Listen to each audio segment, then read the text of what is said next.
ನಮ್ಮ ಭೂಮಿಯಲ್ಲಿರುವ ಎಲ್ಲ ಜ್ಞಾನರಾಶಿಯಲ್ಲಿ ಬಹುಶಃ ಅತ್ಯಂತ ಕಠಿಣವಾದ ಜ್ಞಾನರಾಶಿ ಅಂದರೆ ವಿದ್ಯೆಗೆ ಸಂಬಂಧಪಟ್ಟಂಥ ಜ್ಞಾನರಾಶಿ. ಭಾರತೀಯ ಅಧ್ಯಾತ್ಮ ವಿದ್ಯೆಗೆ ಸಂಬಂಧಪಟ್ಟ ಹಾಗೆ 3 ಪ್ರಮುಖ ಗ್ರಂಥಗಳಿವೆ. ಆ 3 ಪ್ರಮುಖ ಗ್ರಂಥಗಳು ಅಂದರೆ ಉಪನಿಷತ್ತು, ಬ್ರಹ್ಮಸೂತ್ರ ಮತ್ತು ಭಗವದ್ಗೀತೆ. ಈ 3 ಪ್ರಧಾನ ಗ್ರಂಥಗಳನ್ನು ಸಂಪೂರ್ಣವಾಗಿ ಅರಿಯದೆ ಭಾರತೀಯ ಅಧ್ಯಾತ್ಮ ವಿದ್ಯೆ ಏನಿದೆ ಅದು ನಮಗೆ ದಕ್ಕೋಲ್ಲ. ಆದರೆ ಇವನ್ನು ಓದಬೇಕು, ಅರ್ಥ ಮಾಡ್ಕೋಬೇಕು ಅಂದರೆ ಅಷ್ಟು ಸುಲಭದ ಕೆಲಸವಲ್ಲ. ಈ ಒಂದು ಕೆಲಸವನ್ನು ಬಹಳ ಸುಲಭವಾಗಿ ಮಾಡಿದವರು ಆಚಾರ್ಯ ಶಂಕರಾಚಾರ್ಯರು. ವಿವೇಕ ಚೂಡಾಮಣಿ ಅಂತಕ್ಕಂಥ ಒಂದು ಗ್ರಂಥವನ್ನು ಬರೆದಿದ್ದಾರೆ. ಈ ವಿವೇಕ ಚೂಡಾಮಣಿಯಲ್ಲಿ ಅವರು ಬಳಸುವ ತಂತ್ರ ಬಹಳ ಸರಳವಾದದ್ದು ಹಾಗೂ ಓದುಗರಿಗೆ ಸುಲಭವಾದದ್ದು. ಶಿಷ್ಯನಾದವನು ಪ್ರಶ್ನೆಯನ್ನು ಕೇಳ್ತಾನೆ, ಆ ಪ್ರಶ್ನೆಗೆ ಗುರುಗಳು ಉತ್ತರವನ್ನು ಕೊಡ್ತಾ ಹೋಗ್ತಾರೆ.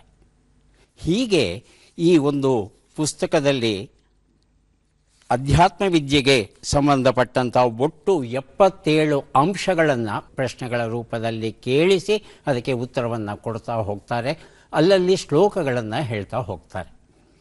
ಒಂದು ವಿಶೇಷ ಅಂದರೆ ಈ ಪುಸ್ತಕವನ್ನು ಮೊದಲಿನಿಂದ ಓದಬೇಕು ಅಂತ ನಿಯಮ ಇಲ್ಲ. ನಿಮಗೆ ಯಾವ ವಿಷಯದ ಬಗ್ಗೆ ಕುತೂಹಲ ಬರುತ್ತೋ ನೇರವಾಗಿ ಅದೇ ವಿಷಯವನ್ನು ತಗೊಂಡು ನಾವು ಓದಬಹುದು. ಆದರೆ ಉದ್ದಕ್ಕೂ ಓದಲಿಕ್ಕೆ ಸಾಧ್ಯ ಇಲ್ಲ. ಈ ಪುಸ್ತಕ ಒಂದು ಶ್ಲೋಕವನ್ನು ಓದಿದ ಮೇಲೆ ಅದನ್ನು ಸಂಪೂರ್ಣ ಮನನ ಮಾಡಬೇಕಾಗುತ್ತೆ.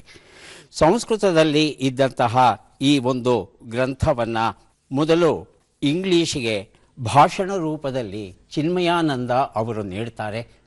ಚಿನ್ಮಯಾನಂದ ಅವರು ನೀಡಿದ ಭಾಷಣಗಳನ್ನು ಧ್ವನಿ ಮುದ್ರಿಸಿಕೊಂಡು ಅದನ್ನು ಪುಸ್ತಕ ರೂಪದಲ್ಲಿ ಪ್ರಕಟಿಸ್ತಾರೆ.